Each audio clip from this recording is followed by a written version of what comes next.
A gente vai falar agora do caso Dídia Cardoso. Nesta segunda-feira, o advogado da funcionária Claudiele dos Santos Silva, que é maquiadora, concedeu coletiva sobre a situação da investigada. E para atualizar o caso e relembrar os principais acontecimentos, a gente vai voltar ao vivo com o Lucas Mota. Lucas Mota, enfatizando bem o seu nome, meu amigo. Conta aí os desdobramentos aí dessa investigação. Olá, Rosiane, muito obrigado. Boa noite para você, boa noite também para o Alex e mais uma vez, uma boa noite especial para quem nos acompanha. Pessoal, a gente tem essa atualização porque a gente está já na segunda etapa ou na segunda fase da Operação Mandrágora.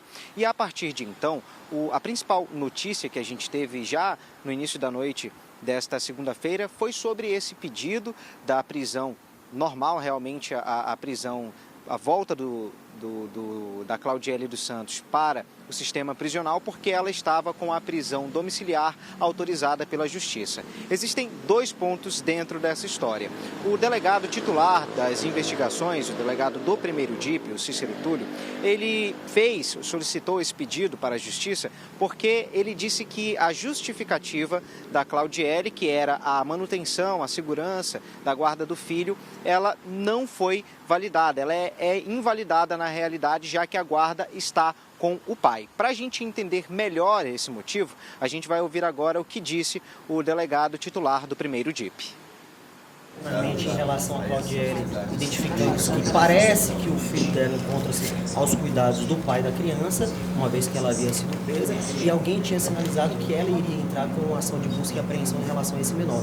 A gente agora vai aguardar os próximos passos da investigação, vamos tentar sinalizar essa situação justamente para o juiz da Vara de Central de Inquéritos, haja visto que o que motivou a saída dela do cárcere seria justamente o fato dela ter essa criança que, ao que parece, encontra-se aos cuidados do pai. Um retorno que é extremamente questionado pela defesa da Claudiele, que diz que não sabia desse detalhe, digamos assim, desse ponto de vista explorado pelas informações da delegacia e que, na realidade, o que estava acontecendo seria que a criança foi para o pai por outras condições, mas que, na realidade, a responsabilidade, de fato, pela guarda da criança é da mãe da Claudiele. Vamos escutar também o que disse o advogado de defesa. É importante ressaltar que ela sempre teve a guarda da filha, até mesmo por conta da idade dela, né, por ser menina e por ainda necessidade da mãe de forma integral, né, ela sempre teve de posse da Claudiele.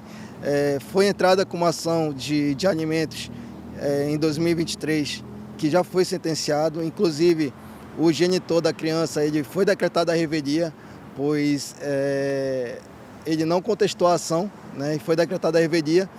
Foi sentenciado o processo e foi sentenciado que ele deveria pagar 60% do salário mínimo a título de alimentos e a guarda compartilhada. No entanto, o lar de referência tem que ser da mãe, né? Ele pode passar os finais de semana alternados, no entanto, a criança tem que dormir com a mãe, né? Ela tem que dormir na casa da mãe, é o lar de referência da criança. Como ele se negou a entregar a criança, nós entramos com pedido de busca e apreensão de menor.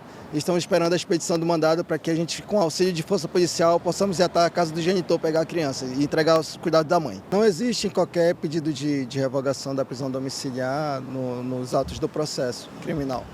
No entanto, só existe mesmo a questão da coletiva que foi dada hoje pelo delegado Cícero Túlio, né? Eu ainda não tive ainda acesso ao inteiro teor dessa coletiva, mas o que eu posso afirmar é que a defesa ela jamais omitiu nenhum fato. Realmente a Claudiele ela necessitou ser revogada a prisão preventiva dela para domiciliar, para cuidar da filha. Até agora a gente já tem 10 pessoas presas por causa dessas investigações que ainda estão em andamento agora na segunda fase da Operação Mandrágora. E dentro desse quantitativo, dessa quantidade, a gente chama a atenção para as 3 prisões mais recentes. A gente está falando do José Máximo, o dono da clínica veterinária que acabava fornecendo essa droga, a ketamina ou cetamina, para a família Cardoso e também de 2 funcionários, a Emiclei Araújo e o Sávio Pereira. A informação que a gente tem, de acordo com as investigações nesse momento, é que a prisão dessas últimas 2 pessoas, ela foi provocada de uma forma também preventiva, porque a polícia identificou que eles poderiam estar, na realidade, ocultando provas e dificultando o trabalho que a polícia teria para que as investigações chegassem ao que de fato aconteceu nos últimos meses e principalmente até o episódio que levou à morte da Sinhazinha do Garantido, a Dídia Cardoso. Por isso que eles foram presos. Já no caso do José Máximo, o dono da clínica veterinária, a gente tem a informação de que essa clínica, ela pediu em um curto período de tempo cerca de 11 mil frascos dessa droga, um número que chamou a atenção inclusive do Ministério da Agricultura, que é o responsável por fazer todo esse controle, já que a ketamina ou a cetamina, ela não é um tipo de droga disponibilizado para clientes, mesmo que sejam aqueles que devem ter a aplicação em gatos ou cachorros ou em animais de grande porte. É um tipo de droga usado exclusivamente entre profissionais veterinários. Informações que a gente acaba tendo praticamente todos os dias com o desdobramento dessas investigações, que está na segunda fase, investigação na realidade que está na segunda fase, e com certeza daqui no decorrer da semana, Alex, Dante e você que está nos acompanhando aí do outro lado, a gente deve trazer novas informações a respeito desse caso. Eu volto com vocês aí no estúdio. Ok, meu querido Lucas, obrigado pela participação ao vivo, uma boa noite para você. Eu vou falar sobre Claudiele dos Santos, ela que inclusive a defesa alega que ela tem direito a estar com a criança. Eu entendo a parte do pai. Como devolver a própria filha para uma mulher que está sob investigação? É difícil você manter, inclusive, uma criança ao lado da mãe em prisão domiciliar. Então, não faz sentido nenhum. A defesa pode ter, inclusive, todas as atribuições para defender a Claudiele nesse sentido, para fazê-la permanecer fora da carceragem, não presa, pelo menos presa em casa, não numa carceragem, mas é uma situação muito difícil e complicada, a gente fica ali no limite da razão e do bom senso, não é, Rosiane? Pois é, a gente tem que acompanhar esse caso para saber o que a justiça vai decidir em relação a ela. E a nossa diretora está confirmando aqui que a gente tem a fala do delegado Cícero Túlio, que é quem está comandando essas investigações. A gente vai ouvir o que ele diz, fazendo, na verdade, uma cronologia dos fatos até aqui, né? Vamos lá. Inicialmente, o Ademar teve contato com vários tipos de material entorpecente, tanto ele quanto os familiares. Posteriormente, ele foi encaminhado para Londres para realizar uma espécie de tratamento. Chegou lá, teve acesso à ketamina, retorna para Manaus.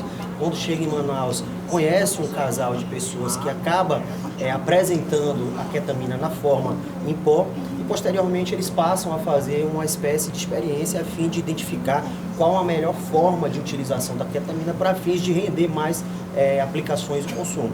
E aí chega-se então à forma subcutânea, passam a utilizar essa medicação e a partir de dado momento a própria Cleusimar encontra ali a questão das cartas de Cristo, passam a fazer uma espécie de culto em relação a esse tipo de obra literária.